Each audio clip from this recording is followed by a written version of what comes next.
আসসালামু আলাইকুম প্রিয় শিক্ষার্থীবৃন্দ, আশা করি অনেক ভালো আছো তোমরা। বাংলা প্রথম পত্রে এমসিকিউতে 24টা সরাসরি কমন পাওয়া যায়, আর বাকি উদ্দীপক নির্ভর যে প্রশ্নগুলো আছে আমি তোমাদের বলে দেব কোন গদ্য পদ্য বেশি বেশি পড়তে হবে উদ্দীপক নির্ভর প্রশ্নের জন্য। তার মানে আমি 30টাই কমনের কথা বলতে যে তোমাদের কাছে। তো চলো মূল ভিডিওটা দেখি।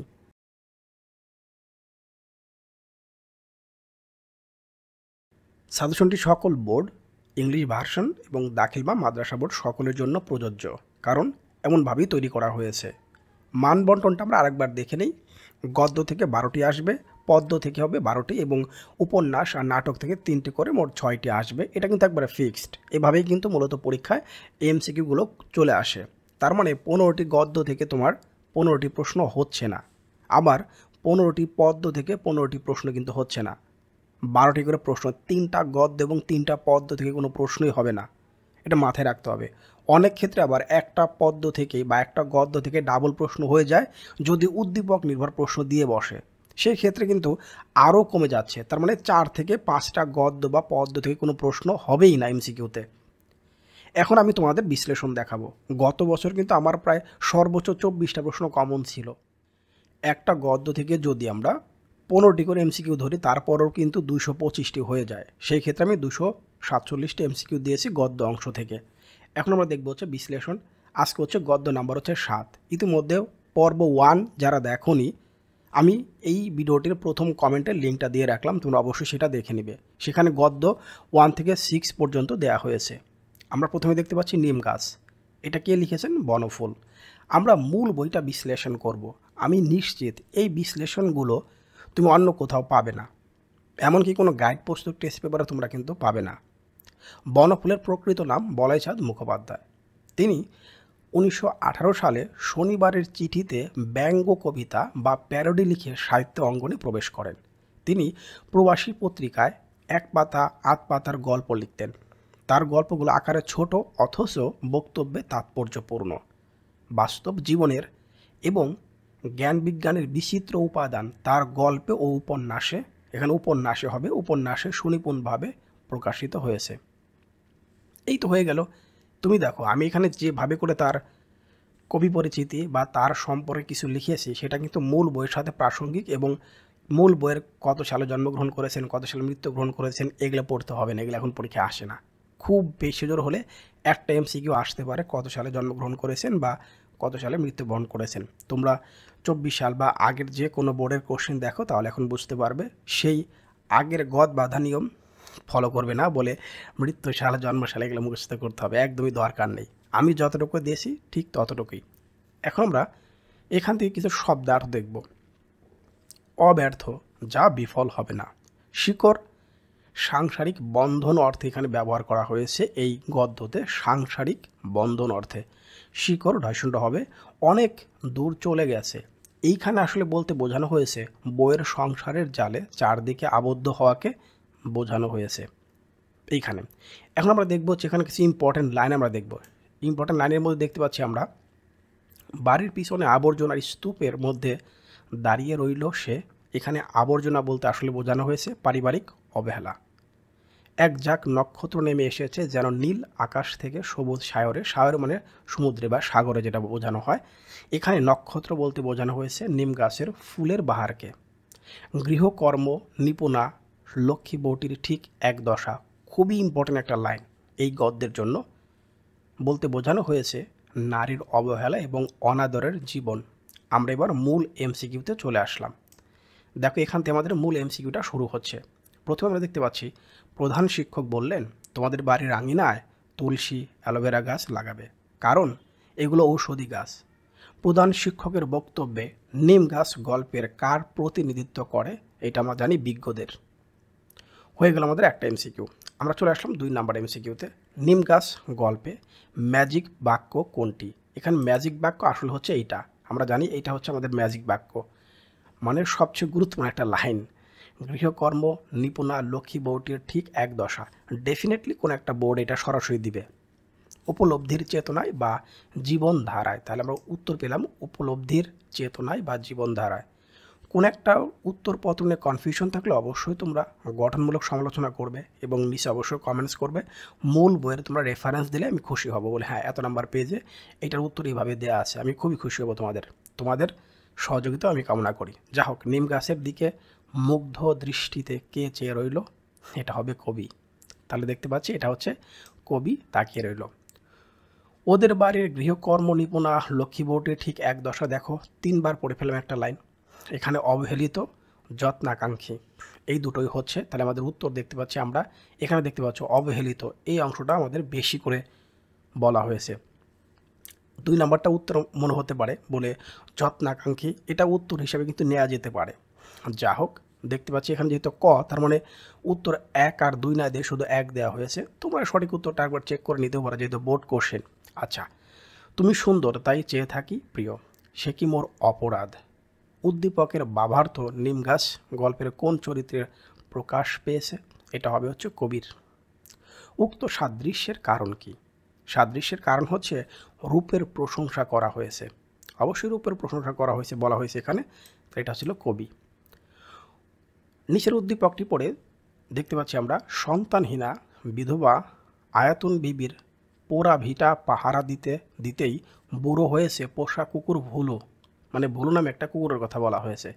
খেয়ে না খেয়েই দিন কাটে তাদের, ভুলুকে কেউ খাবারের লোভ দেখিয়েও নিতে যেতে পারে না। অর্থাৎ উদ্দীপকের ভুলুর সাথে নিম গাছ গল্পের লক্ষ্মী বউ যে দিক দিয়ে সাদৃশ্যপূর্ণ, সেটা হবে আত্মত্যাগে। হ্যাঁ, তার আত্মত্যাগের মহিমা। পৃথিবীতে একমাত্র প্রভুভক্ত সবচেয়ে বেশি, সেটা হচ্ছে কুকুর। উক্ত সাদৃশ্যের উদাহরণ নিচের কোন উক্তিতে মেলে? কিন্তু মাটির গভীরে তার শিকড়। হ্যাঁ, মানে একেবারে লেগে আছে। ইচ্ছে করতে লাগলো লোকটার সঙ্গে চলে যায়। তাহলে 1 আর হচ্ছে 2 আমরা দেখতে পাচ্ছি উত্তর হিসেবে নেওয়া হয়েছে। তার উত্তর আমরা নেব হচ্ছে 1 আর হচ্ছে 2। এখন দেখব আমরা রাহেলা বেগম স্বামী এবং শাশুড়ির অনেক অত্যাচার সহ্য করে, তবুও সন্তানের টানে এই সংসারে পড়ে আছে। উদ্দীপকের রাহেলা বেগমের সাথে নিচের কোন চরিত্রের সাদৃশ্য রয়েছে? বাড়ির লক্ষ্মী বউটি। আমি এই গদ্য থেকে অনেকগুলো উদ্দীপক নির্ভর প্রশ্ন দিয়েছি। তাহলে ইতিমধ্যে প্রিয় শিক্ষার্থী, তোমরা বুঝে গেছো এই গদ্য থেকে উদ্দীপক নির্ভর প্রশ্ন আসার সম্ভাবনা সবচেয়ে বেশি। সেম এটাই আসবে তা কিন্তু না, ঠিক এই রকম একটা কাহিনী দিয়ে দিবে। উক্ত সাদৃশ্যের কারণ হলো অসহায়ত্ব, সংসারের মায়া এবং দায়িত্ববোধ। হ্যাঁ, 3টাই উত্তর হিসাব হবে। এগুলো প্র্যাকটিস না করলে এক্সাম হলে গিয়ে মনে হবে 3টাই হবে, 1-2 হবে না 1-3 হবে, এরকম কিন্তু মনে হবে এক্সাম হলে গিয়ে। অতএব খুব ভালো মতো এটা খেয়াল রাখতে হবে। নিম গাছ গল্পে নিম গাছটি কার প্রতীক? আমরা জানি এটা হচ্ছে একজন সর্বংসহায়া নারীর কথা বলা হয়েছে। প্রতীকী গল্প নিম গাছ গল্পের মনোভাবটা, মানে মূল ভাবটা আসলে কী ছিল? আমরা এটা জানি, এটা হচ্ছে অবদান সত্ত্বেও নারীর অবমূল্যায়ন। নিম গাছ বাড়ির পাশে গজালে বিজ্ঞরা খুশি হন কেন? এটা উপকারী এজন্য। বাড়ির পিছনে আবর্জনার স্তূপের মধ্যেই দাঁড়িয়ে রইল সে, এখানে বলা হয় পারিবারিক অবহেলার কথা বলা হয়েছে। আবর্জনা, যেটা আমরা আগেই শুরুতে দেখে আসছি, বিশ্লেষণে দেখে আসছি। এক ঝাঁক নক্ষত্র নেমে এসেছে, এটাও আমরা জানি, ইতিমধ্যে আমরা পড়ে আসছি এটা, সেটা হবে নিম গাছের ফুলের বাহারকে বলা হয়েছে। নিচের কোনটি অব্যর্থ শব্দের সমার্থক শব্দ? এটা হবে কি অমোঘ।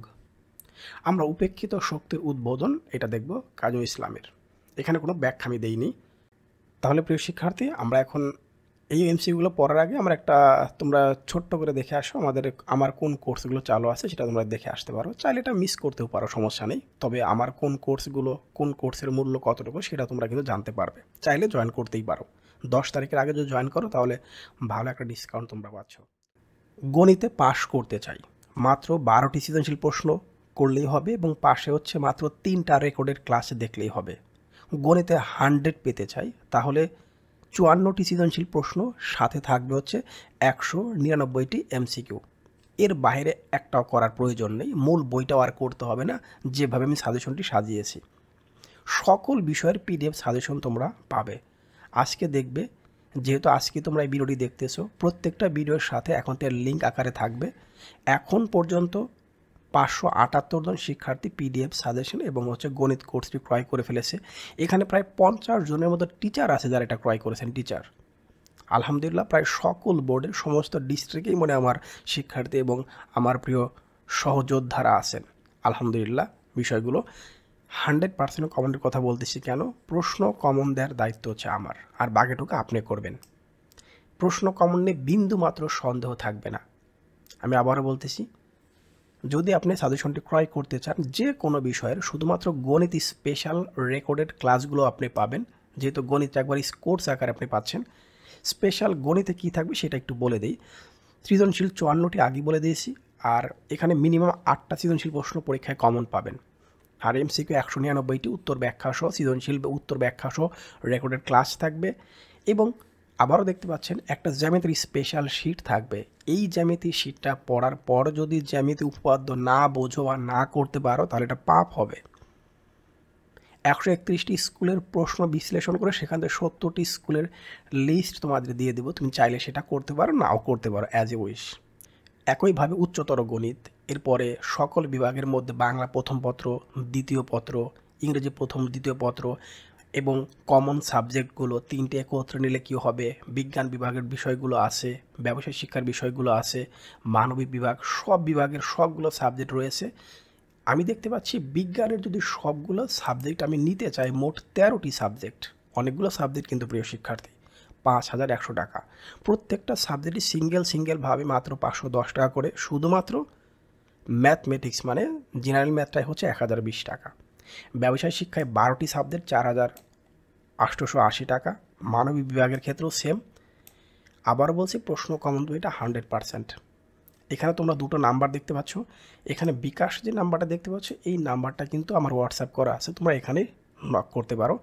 আর তোমরা যদি আমাকে ফোন দাও মানে কল দাও, আবারও বলতেছি, সেই ক্ষেত্রে যে কাজটা করবে, আমি যেহেতু একেবারে ফজরের নামাজের পরে ঘুমাই, দ্যাটস ওয়াই 11টা বা 12টা পর্যন্ত আমাকে ফোন দিবে না। দুপুর 12টার পর থেকে যে কোনো সময় আমাকে ফোন দিতে পারো তোমরা। সবচেয়ে ভালো হয় হোয়াটসঅ্যাপ SMS দিলেই হয়, বলে আমি ক্রয় করতে চাই, এতটুকুই। আর নগদ নাম্বারটা দেখতে পাচ্ছ, টাকা পাঠানোর পর কোন নাম্বার থেকে টাকা পাঠিয়েছো জাস্ট লাস্টে 4টা নাম্বার দিলেই হবে। আবার বলছি, প্রশ্ন কমন দিব 100%, সেটা যে সাবজেক্টই হোক না কেন, একেবারে কৃষি পর্যন্ত।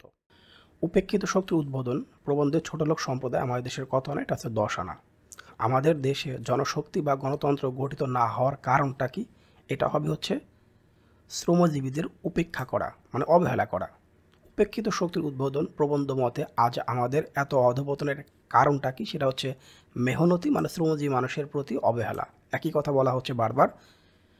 উপেক্ষিত শক্তি উদ্বোধন প্রবন্ধে ফুটে উঠেছে সাম্যবাদী মানসিকতা, অবশ্যই মর্যাদাবান জাতি গঠন, এটার কথা বলা হয়েছে বৈষম্যহীন সমাজ প্রতিষ্ঠা, তাহলে উত্তর 1, 2, 3 আকারে নেওয়া হয়েছে।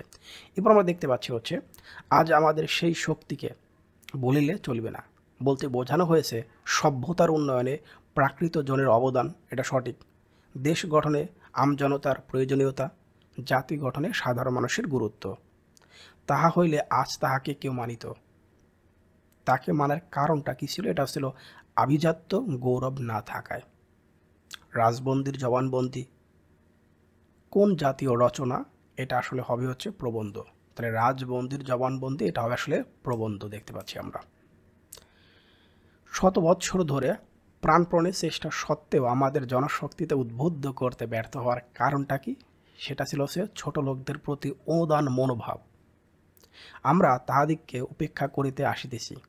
এ বাক্যে তাহাদিগকে বলতে কাদের বোঝানো হয়েছে? ছোট লোক সম্প্রদায়কে। উপেক্ষিত শক্তির উদ্বোধন প্রবন্ধে কি প্রকাশ পেয়েছে? সাম্যবাদী মানসিকতা, এটা রিপিট হয়ে গেল। আমরা এখানে দেখতে পাচ্ছি রচিত উপন্যাস কোনটা? এটা হবে কি? কুহেলিকা। চক্রবাক, ছায়ানট, কুহেলিক এবং প্রলয় শিখা দেওয়া আছে, সেক্ষেত্রে কুহেলিক হবে উপন্যাস। এরপর আমি চলে আসবো হচ্ছে শিক্ষা মনুষ্যত্ব। শিক্ষা ও মনুষ্যত্বে মোতায়ের হোসেন চৌধুরী। অর্থ চিন্তার নিগড়ে সকলে বন্দী বলতে কোনটি বোঝানো হয়েছে? অর্থ মানে অন্ন বস্ত্রের ব্যবস্থা করা। শিক্ষা ও মনুষ্যত্ব প্রবন্ধে নিচ থেকে ঠেলা বলতে বোঝানো হয়েছে সুশৃঙ্খল সমাজ ব্যবস্থা নিশ্চিত করা। অশিক্ষিত দরিদ্র মানুষ সবসময় জীবন চিন্তার নিগড়ে বন্দী থাকে। এখানে জীবন চিন্তা কথাটির সাথে শিক্ষা ও মনুষ্যত্ব প্রবন্ধের কোন কথাটির মিল রয়েছে? অর্থচিন্তা, যেটা আমরা শুরুতেই দেখলাম। শিক্ষার আসল কাজ হচ্ছে মূল্যবোধ সৃষ্টি। হরিদাস মণ্ডল সামান্য বেতনের কর্মচারী। অফিসেও উপরে উপার্জনের সুযোগ থাকলেও তিনি তা করেন না। অফিস শেষে টিউশনি করে বাড়তি উপার্জন করেন। মণ্ডলের, এখানে মণ্ডলের হবে, তোমরা বুঝে নেবা। ক্ষেত্রে শিক্ষা ও মনুষ্যত্বের প্রবন্ধের যে কথাটি প্রযোজ্য। শিক্ষা তার জীবনে সোনা ফলিয়েছে, শিক্ষা তার অন্তরের ব্যাপার। তাহলে আমরা দেখতে পাচ্ছি 2 নাম্বার যে অপশনটা দেয়া আছে এখানে, শিক্ষা তার বাইরের ব্যাপার, এটা হবে না। এটা ছাড়া বাকি দুটো উত্তর হিসেবে আমরা দেখতে পাচ্ছি। যেসব মানুষ অর্থ চিন্তায় নিমগ্ন তার সক্ষম নয়, মানে তারা সক্ষম নয়, তারা সক্ষম নয় মুক্তি লাভে, মনুষ্যত্ব অর্জনে, জীবনকে উপভোগ করতে। আমরা এখানে 3টাই উত্তর করতে পারবো। এই টাইপের প্রশ্ন কমন না পড়লেও সমস্যা নেই, আমরা উত্তর করতে পারবো। একটু সময় নিয়ে, একটু বুঝে ধীরে সুস্থে দেখতে হবে। আচ্ছা, এরপরে দেখি আমরা, মানুষ ছিল সরল, ছিল ধর্মবল, এখন সবাই পাগল, বড়লোক হইতাম। শিক্ষা ও মনুষ্যত্ব প্রবন্ধের কোন কথাগুলো উদ্দীপকের শেষ বাক্যের প্রতিনিধিত্ব করে? সবাই পাগল, বড়লোক হইতাম। আসলে অর্থচিন্তার নিগ্রে সকলে বন্দী। উচ্চ শিক্ষিত তবু ছোট পদের চাকরি করেও টাকা পয়সার প্রতি তার কোনো লোভ নেই। উদ্দীপকের তপুর মধ্যে শিক্ষা ও মনুষ্যত্ব প্রবন্ধের কোন দিকটি উপস্থিত? মূল্যবোধ। শিক্ষা ও মনুষ্যত্ব প্রবন্ধ অনুসারে মানুষের মুক্তির জন্য প্রয়োজন জীবসত্তার ঘরটির শৃঙ্খলা নিশ্চিত করা, মনুষ্যত্বের স্বাদ পাইয়ে দেয়া। তাহলে 1 এবং 2 উত্তর হিসেবে নিচ্ছি আমরা। কারারুদ্ধ আহার তৃপ্ত মানুষের মূল্য কতটুকু? এই মানুষগুলো কারা? যারা অর্থ সাধনায় ব্যস্ত। মানব সত্তা বলতে লেখক বুঝিয়েছেন মানুষের অস্তিত্ব, শিক্ষার মাধ্যম মনুষ্যত্ব। এই টাইপের কোশ্চেনও কমন পড়ার প্রয়োজন নাই, একজন কমন সেন্স আমরা বলে থাকি, মানুষের অস্তিত্ব এবং মনুষ্যত্ব। আত্মিক মৃত্যু মানে আত্মার মৃত্যু, স্বাভাবিক মৃত্যু না, এটা হবে নৈতিক অবক্ষয় আর মূল্যবোধের অবক্ষয়। এটাও বুঝতে পারছি, উত্তর 2 এবং 3 হবে। শিক্ষা ও মনুষ্যত্ব প্রবন্ধের লেখক মানুষের জীবনকে তুলনা করেছেন কোন বিষয়টির মাধ্যমে? একটি দোতলা ঘরের সাথে তুলনা করেছেন। আচ্ছা, এরপরে দেখতে পাচ্ছি আমরা, শিক্ষা মানব জীবনে তখনই সোনা ফলাবে যখন মানুষ অর্থ চিন্তা থেকে মুক্তি পাবে, জীবন সাধনায় ব্রত হবে এবং শেষে বলা হয়েছে খুদ পিপাসায় মত্ত হবে। আমরা দেখতে পাচ্ছি উত্তর 1 এবং 2 আকারে প্লাস দেওয়া আছে। এবং একটু বললাম সময় নেই এই টাইপের প্রশ্নগুলো দেখবে। এখানে উদ্দীপক নির্ভর প্রশ্ন আমি কম দিয়েছি, মানে এখানে উদ্দীপক নির্ভর প্রশ্ন খুব কম মানে খুব বেশি একটা আসে না। আসে কোনো একটা বোর্ডে হয়তো থাকবে, কিন্তু আমি আগে নিম গাছের কথা বললাম, সেখানে উদ্দীপক নির্ভর প্রশ্ন বেশি আসবে। প্রবাস বন্ধু। চিনির রসে ভেজানো ঘিয়ে ভাজা দ্রব্যটির নামটা কি? পান্তুয়া। প্রবাস বন্ধু গল্পের লেখকেরা অধিক শোকে পাথর হওয়ার কারণটা কি ছিল? খাবারের আধিক্য। প্রবাস বন্ধু রচনায় লেখক কোন খাবারটি ফিরিয়ে দিয়েছিলেন? ফালুদা। প্রবাস বন্ধু রচনায় দুম্বার মাংসের গামলার কোনটিকে লেখকের চোখে অপান্তেয় মনে হয়েছিল? এটা স্যার আলো দেখে। রূপারে নাই তো শেষ তোমার, আমার প্রিয় জন্মভূমি, ভালোবাসি সবুজের সমারোহ, সত্যি অপরূপ তুমি। উদ্দীপকের সাথে কোন রচনাটির সদৃশ্য রয়েছে? প্রবাস বন্ধু। যেহেতু আমরা এখন এইটা পড়তেছি, খুব সহজেই বুঝতেছি এটা প্রবাস বন্ধু হবে, কিন্তু যখন 30টা MCQ দেওয়া হবে তখন যে এটাই হবে তার মানে গল্পের বা সেই নাটক উপন্যাস গদ্য পদ্য সেটার মূল ভাব না জানলে এই টাইপের প্রশ্ন উত্তর করাটা কঠিন হয়ে পড়বে। আচ্ছা, এরপর আমরা দেখি হচ্ছে উদ্দীপকটি কোন দিক থেকে সাদৃশ্যপূর্ণ? স্মৃতিকাতরতা, স্বদেশপ্রেম, প্রকৃতির বর্ণনা। আমরা উত্তর দেখতে পাচ্ছি 1 2 3 তিনটাই। স্মৃতিকাতরতা সম্ভবত হবে না, তারপরেও তোমরা একটু ভালো করে দেখো, তোমাদের প্রতি এটাই অনুরোধ রইল। সম্ভবত এটা উত্তর লাস্টে 2 আর 3 হবে। স্বদেশপ্রেম এবং প্রকৃতির বর্ণনা এটা হওয়ার সম্ভাবনাই বেশি। তারপরে তোমরা এটা চেক করে দেখো, আমাকে কমেন্টস করে জানাতে পারো, আমি আরেকবার চেক করে দেখব। কার গোয়াল কে দেয় ধোয়া? প্রবাস বন্ধুর মাঝে লেখক কি দেখে এ কথা বলেছিলেন? আন্তরিকতার বাড়াবাড়ি দেখে। কোনটি আফগানিস্তানের একটা সংস্কার, এটা হবে গুরুভক্তি। হরফন মৌলা কি? এটা হচ্ছে সকল কাজে কাজী। এবারে তুমি গিয়ে ভালো করে খাও। প্রবাস বন্ধু ভ্রমণ কাহিনীর এই বক্তব্যে লেখকের কোন ভাব ফুটে উঠেছে? প্রবাস বন্ধু যে একটা ভ্রমণ কাহিনী, এটা নতুন করে আর MCQ বানানোর প্রয়োজন নাই, এই MCQর মাধ্যমেই তুমি বুঝতে পারলে। বিরক্তি। লেখক আব্দুর রহমানের ঠোঁট দুটো দেখতে পাননি কারণ আব্দুর রহমান আফগান সংস্কার মানে। প্রবাসী বন্ধু ভ্রমণ কাহিনী আবার বলা হয়েছে, লেখক শীতকালটা পানশিরে কাটাতে চান কেন? নিজের প্রাণ বাঁচাবার জন্য। চলে মুসাফির কোন জাতীয় রচনা? এটা হলো ভ্রমণ কাহিনী। প্রবাসী বন্ধু গল্পে আব্দুর রহমান চরিত্রটি কেমন? আবেগী, প্রকৃতিপ্রেমী, সরল মনা এবং দেশপ্রেমিক। গোয়ার বা বদ মেজাজে এটা হবে না। ভরসা পেলুম, ভয়ও হলো। এ লেখকের এ বাক্যে প্রকাশ পেয়েছে শঙ্কা, আশঙ্কা, শান্তি। ভয় পেলুম, ভয়ও হলো। দেখো ভরসা পেলুম যেহেতু বলা হয়েছে, এবার আসি মমতাদি।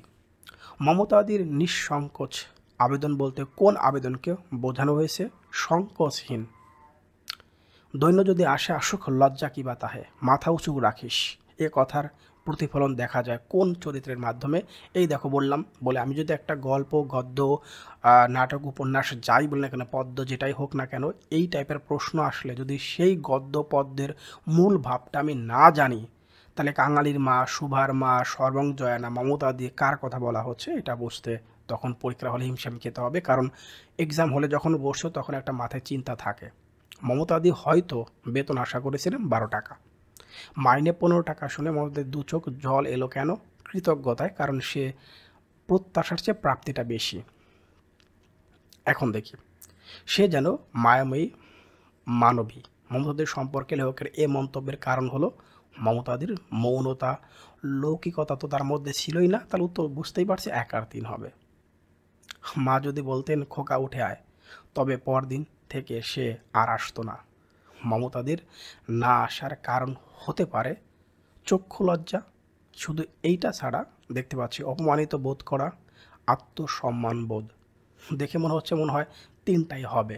আসলে অপমানিত বোধ করা এবং আত্মসম্মান বোধ থেকে আমরা একটা উদ্দীপক দেখতে পাচ্ছি, তার মানে উদ্দীপক নির্ভর প্রশ্ন এই অধ্যায় মানে অর্থাৎ এই গদ্য থেকে হওয়ার সম্ভাবনা বেশি। নোরা মনে করে ক্ষুদ্র কোণে অবস্থান করে সংসার করাই নারীর একমাত্র কাজ নয়। সে চায় বৃহত্তর সমাজ জীবনের মধ্যে আত্মমর্যাদার সমুন্নত রেখে আত্মপ্রতিষ্ঠা লাভ করতে। উদ্দীপকের নোরার মানসিকতা তোমার পঠিত কোন গল্পে দেখা যায়? এটা মমতাদি। আমার গা ঘেঁষে বসে পড়লো, কে বসে পড়লো? এটা হবে মমতাদি। ঘরে আর একটি জিনিস ছিল। মমতাদির গল্পের এই বাক্যে জিনিসটা হলো 5 বছর পাঁচেকের ছেলে, মানে ছেলের কথা বলা হয়েছে, 5 বছরের একটা ছেলে। মমতাদি গল্পে মমতাদি তার স্বামীর কল্পিত চাকরির সংবাদে লেখককে কি খাওয়াতে চেয়েছিলেন? সন্দেশ। মমতাদির গল্পে ছেলেটির বাড়ির সকলে মমতাদির প্রতি খুশি হলেন কেন? তার শৃঙ্খলা দেখে। তাহলে তার শৃঙ্খলা দেখে খুশি হলো সবাই। এটা খুব ইম্পর্ট্যান্ট একটা এমসিকিউ। এরপরে সে চমক ও লালিমার বার্তা বোধ হয় মার হৃদয়ে পৌঁছলো। এখানে যা প্রকাশ করা হয়েছে তা হলো সহানুভূতি। এরকম ছোট ছোট লাইন, যে কোনো লাইন কিন্তু আসতে পারে। বাংলা প্রথম পত্রে এমসিকিউ কমন পাওয়া খুবই ডিফিকাল্ট। অন্য সবগুলো সাবজেক্টে আমার এমসিকিউ 300+ হয়নি বলা যায়, কিন্তু এখানে অনেক বেশি। আচ্ছা, এবার আসি পহেলা বৈশাখ নিয়ে আমাদের। পহেলা বৈশাখ, কবির চৌধুরী। বাংলা নববর্ষ উৎসব আজ আমাদের জাতীয় চৈতন্যের ধারক। এখানে চৈতন্যের ধারক বলতে কি বোঝানো হয়েছে? সাম্প্রদায়িক সম্প্রীতি। এই গদ্যটা সম্পর্কে অনেক কথাই বলা যেত, কিন্তু আসলে বলতে চাচ্ছি না। অনেক শিক্ষার্থী হয়তো মন খারাপও করতে পারো। এটাকে আসলে আমি গদ্য হিসেবে ধরতেই পারি না। আমার কাছে এই গদ্যটা পড়তে একান্তই প্রয়োজন মনে করি না। তারপরেও এখন তোমাদের যেহেতু পাঠ্য বইয়ে যেহেতু আছে, যদিও 25 সালের যারা নতুন বই পাবে ক্লাস 10-এ গিয়ে, তারা এটা আর পাবে না, বাদ দিয়ে দেবে। বাদ দেওয়াটাই স্বাভাবিক। এখানে অনেকগুলো কথাই আছে সাংঘর্ষিক, যে কথাগুলোর সাথে অনেকে একমত হবে না। যা হোক, আসি। ইংরেজ বেনিয়া শক্তির বিরুদ্ধে লড়াই করার জন্য সিরাজউদ্দৌলা হিন্দু মুসলমানকে যে ডাক দিয়েছিলেন তাতে ফুটে উঠেছে অসাম্প্রদায়িকতা। এদেশের মানুষের চিত্তে কখন স্বাদেশিকতা এবং জাতীয়তাবাদী চেতনার প্রতিফলন ঘটেছিল 19বিংশ শতাব্দীর শেষার্ধে বলা হয়েছে। হিন্দু, মুসলিম, বৌদ্ধ, খ্রিস্টান দেশমাতা এক সকলের। উদ্ধৃতাংশের পয়লা বৈশাখ প্রবন্ধের যে দিকটি প্রতিফলিত হয়েছে, এখানে প্রশ্ন বলা হয়েছে অসাম্প্রদায়িক চেতনা এবং ধর্মনিরপেক্ষ চেতনা। আচ্ছা, এরপর আমরা দেখি হচ্ছে পরে যেটা আছে, উক্ত প্রতিফলিত দিকটির সাথে নিচের কোন বাক্যটির সাদৃশ্য রয়েছে? পয়লা বৈশাখ একটি সার্বজনীন উৎসব। এটা তো এখানে বলার আসলে প্রয়োজন নয়, প্রত্যেকটা ধর্মেই তাদের কথা বলা সেটা বলা হয়েছে। সাম্প্রদায়িকের কথা প্রত্যেকটা, অসাম্প্রদায়িক যেটা ধর্মনিরপেক্ষের কথা প্রত্যেকটা ধর্মেই প্লাস এটা বলা হয়েছে, বাড়াবাড়ির কথা কেউ বলা হয় নাই। আমাকে পহেলা বৈশাখ পড়ে বোঝার প্রয়োজন নাই। আচ্ছা, তারপরে পৃথিবীর সব দেশে নববর্ষ উদযাপনে কোনটিকে মৌলিক ঐক্য লক্ষ্য করা যায়? পুনর্জীবনের ধারণায়। আমি আগেই বললাম এই গদ্যটা পড়তে গেলে কিছুটা সাংঘর্ষিক প্লাস এটা মনে হবে। পয়লা বৈশাখ প্রবন্ধের আলোকে আইনি আকবরী কত বছর আগে রচিত হয়েছিল? 350 বছর। হালকা মিঠাই বিতরণ কোন অনুষ্ঠানের গুরুত্বপূর্ণ অংশ? নববর্ষ। রাখি বন্ধন উৎসব কখন পালিত হয়? শ্রাবণ পূর্ণিমায়। প্রাচীনকাল থেকে বাংলা নববর্ষ উদযাপনের ধারণা তৈরি হয় ফসল উৎপাদনের সঙ্গে সামঞ্জস্য রক্ষা করে। বাংলা নববর্ষের সাথে কথা বলা হয়। লেখকের মতে বাঙালির শ্রেষ্ঠ উৎসব কোনটি? বলছে বাংলা নববর্ষ। যদি পৃথিবীর শ্রেষ্ঠ কোনো মিথ্যা বলা হয় তার মধ্যে এটা একটা অন্যতম। ধর্ম যার যার উৎসব সবার, এটাও পৃথিবীর শ্রেষ্ঠ একটা মিথ্যা কথার উদ্ধৃতাংশ বলা হয়। পহেলা বৈশাখ প্রবন্ধে উদ্ধৃত দিকটি হলো বাঙালি জাতীয়তা। আমাকে পহেলা বৈশাখ পালন করে বাংলা জাতীয়তা বোধ দেখাতে হবে, তাহলে তো মুক্তিযুদ্ধের খবরগুলো বাদ দিতে হবে, সবগুলো বাদ দিতে হবে। অনেক ক্ষেত্রেই বললাম বলে সাংঘর্ষিক কিছু বিষয়গুলো থাকে। আচ্ছা, পহেলা বৈশাখ প্রবন্ধটি তাৎপর্যপূর্ণ অসাম্প্রদায়িক ভাবনায়। আচ্ছা, যাক, হাসি পায় মাঝে মাঝে। এই যার একটা আছে এটা বাদ দেওয়া হয়েছে। এখানে অনেকগুলো কথা আছে যে বিষয়গুলো হয়তো জানি না, প্লাস কি হয়েছে সামনের দিনগুলোতে যেহেতু এটা প্রতিষ্ঠান এটা নাই, কেন নাই অনেক বিষয়গুলো জানে, মানে এই গদ্যটা কেন সামনে আমরা পাবো না। বুদ্ধিজীবী এবং শিল্পীরা কিসের মুখে সই দিতে বাধ্য হয়েছেন? বেয়োনেট। মানে এটা চেঞ্জ করা হয়েছে, একেবারে সঠিক তথ্য প্লাস সবগুলো তুলে ধরা হয়েছে, ব্যাপারটা এরকম না। 71 দিনগুলোর রচনায় আজিজ মোটরসের মালিক গুলি করতে করতে পালাচ্ছিলেন কেন? পরাজয় আসন্ন বুঝতে পেরে। জাহানারা ইমাম রুমির জন্য পাকিস্তানি বাহিনীর নিকট মার্সি পিটিশন করেননি কেন? রুমির আত্মমর্যাদা রক্ষার কারণে। মেদিনী বিদার কেউ পশি লুকাও এ বক্তব্যের সঙ্গে তোমার পঠিত কোন রচনার মিল রয়েছে? দেখো, ছোট্ট একটা লাইন, এটার সাথে বলা হচ্ছে কোন গদ্যের সাথে বা কোন রচনার সাথে মিল রয়েছে, এটা খুঁজে বের করা, পরীক্ষা হলে বুঝতে পারা। খুব ভালো শিক্ষার্থী না হলে প্রত্যেকটা গদ্যপদ্য সম্পর্কে মূল ভাবনা না জানা থাকলে বের করাটা খুব ডিফিকাল্ট। আচ্ছা, আমরা একটা উদ্দীপক দেখতে পাচ্ছি, এখান থেকে উদ্দীপক নির্ভর প্রশ্ন আসতে পারে, তবে মনে হয় চলতি বছরে এই অধ্যায়তে প্রশ্ন খুব কম দিবে, না আসার সম্ভাবনা সবচেয়ে বেশি 25 সালের পরীক্ষার্থীরা। তামিম সাহেব বিশ্ববিদ্যালয়ের একজন অধ্যক্ষ, কবিতা চর্চা তার নেশা, রাজনীতি না করলেও শেষ পর্যন্ত তিনি মুক্তিযুদ্ধে যোগ দিয়েছিলেন। তামিম 71 দিনগুলো রচনায় যাদের প্রতিনিধিত্ব করে? শিল্পী, বুদ্ধিজীবীদের। প্রতিনিধিত্বকারী চরিত্রে ফুটে ওঠে আমরা দেখতে পাচ্ছি জাতীয়তাবোধ, স্বাধিকার চেতনা, দেশাত্মবোধ। 1, 2, 3 উত্তর হিসেবে নেওয়া হয়েছে। আচ্ছা, এরপরে দেখতে পাচ্ছি লেখিকার বেডসাইড টেবিলে কালিদানিতে কি ফুলের কলি রাখা ছিল? এটা ছিল বনি প্রিন্স। নির্দিষ্ট এবং ক্ষুদ্র পরিসরে এখানে হচ্ছে বর্ণাত্মক রচনায় কি বলা হয়? এটা কথিকা। কথিকা।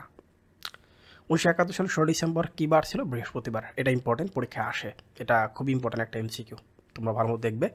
মিথ্যা প্রচার বোঝাতে 71 দিনগুলি প্রবন্ধে কোন শব্দটি ব্যবহার করা হয়েছে? গোয়েবলস। 71 দিনগুলির রচনায় লেখিকার মনে পাষাণ ভার, কারণ কি? সারা দেশে অশান্তি বিরাজ করছে, এজন্যই। ফ্লাইট লেফটেন্যান্ট মতিউর রহমানের কথা 71 দিনগুলির রচনায় কত তারিখের চিঠিতে উল্লেখ করা হয়েছে? 11 অক্টোবর।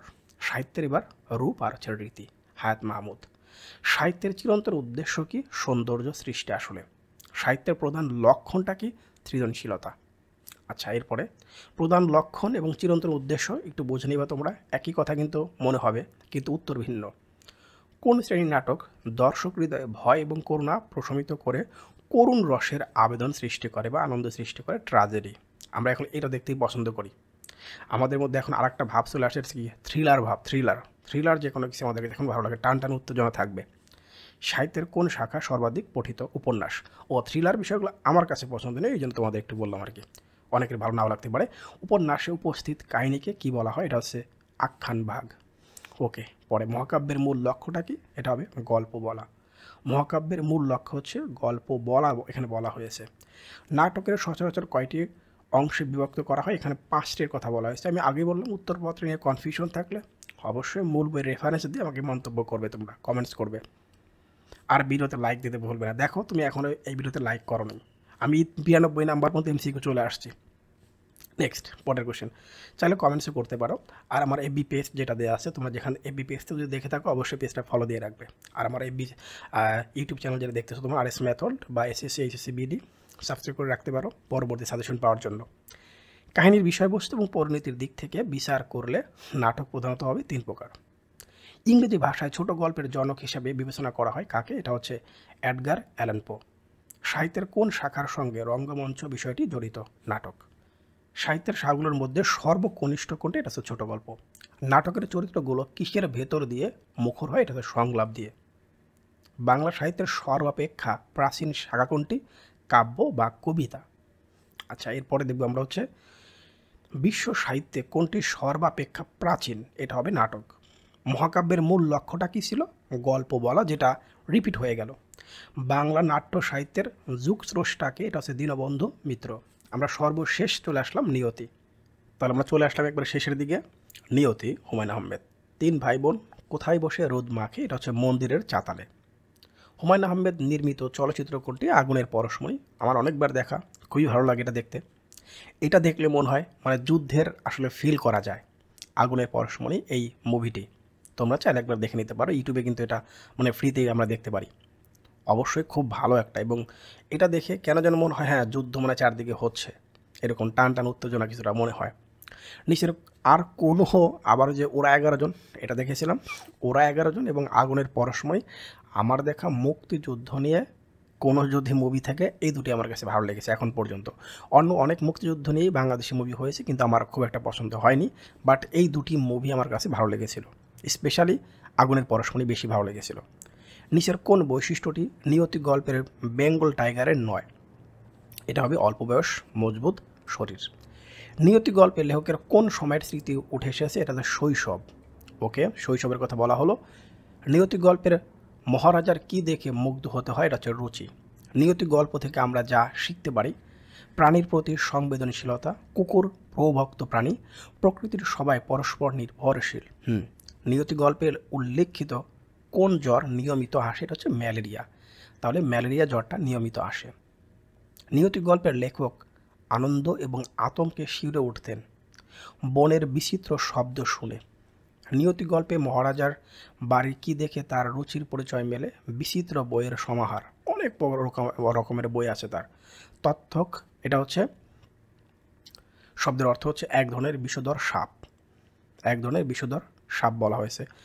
টিকটিকির মতোই প্লাসেরা দেখতে কিছুটা, কিন্তু তক্ষক মানে হচ্ছে এটা টিকটিকি হবে বা এক ধরনের বিষধর সাপের কথা প্লাস বলা হয়েছে, কিন্তু তক্ষক নামে যে বিক্রি হয় বিভিন্ন ইতে দেখি আমরা, সেখানে দেখি টিকটিকির মতো দেখতে একটা প্রাণী। নিয়তি গল্পে মহারাজার বাড়িতে ছাপাখানার ব্যবস্থা করেছিলেন কেন? দাওয়াতের পাত্র মানে পত্র ছাপাতে গিয়ে, দাওয়াতের পত্র ছাপাতে। ম্যালেরিয়ায় প্রতিষেধক হিসেবে লেখক কী খাচ্ছিলেন? কুইনাইন। তাহলে ম্যালেরিয়ার প্রতিষেধক হিসেবে লেখক খাচ্ছিলেন হচ্ছে কুইনাইন। সর্বশেষ এমসিকিউ আমাদের, নিয়তি গল্পে নিয়তির নির্মম রূপ লক্ষ্য করা যায় কুকুরের করুণ মৃত্যুতে, লেখকের বাবার মনোকষ্টে, আর হচ্ছে মহারাজার দেশ ত্যাগের কথা বলা হয়েছে। দেশত্যাগে এটা না, আমি বলবো হচ্ছে 1 আর হচ্ছে 2। আর পর্ব 3-এ আমরা সবগুলো পদ্য দেখব, একেবারে পদ্য 15টা একটা ভিডিওতে আমরা দেখতে পাবো। অনেক বড় একটা ভিডিও হবে, আজকের ভিডিও কিন্তু অনেক বড় হয়ে গেছে। ভিডিওতে লাইক দিতে ভুলবে না, লাইক দিলে কি হয় এই ভিডিওটা বেশি বেশি আরও শিক্ষার্থীদের কাছে ছড়িয়ে যায় তাড়াতাড়ি। চাইলে ভিডিওটি শেয়ার করতে পারো। আমার যারা ফেসবুক পেজ থেকে দেখতেছো অবশ্যই ভিডিওটি শেয়ার করবে সবার সাথে, এতে করে সবার দেখার সহযোগিতা তোমরা পাচ্ছ, পরস্পরকে সহযোগিতা করতে পারবে। সবাই ভালো থাকো, আর হ্যাঁ পরিশ্রম করতে হবে, সামনের সময় কিন্তু খুবই অল্প। এই কয়েকটা দিন ভালো মতো কাজে লাগালে অবশ্যই ভালো ভালো রেজাল্ট করতে পারবে। পিছনে যাই করে থাকো না কেন, সামনের দিনগুলো আর নষ্ট করো না। শুভেচ্ছা নিরন্তর।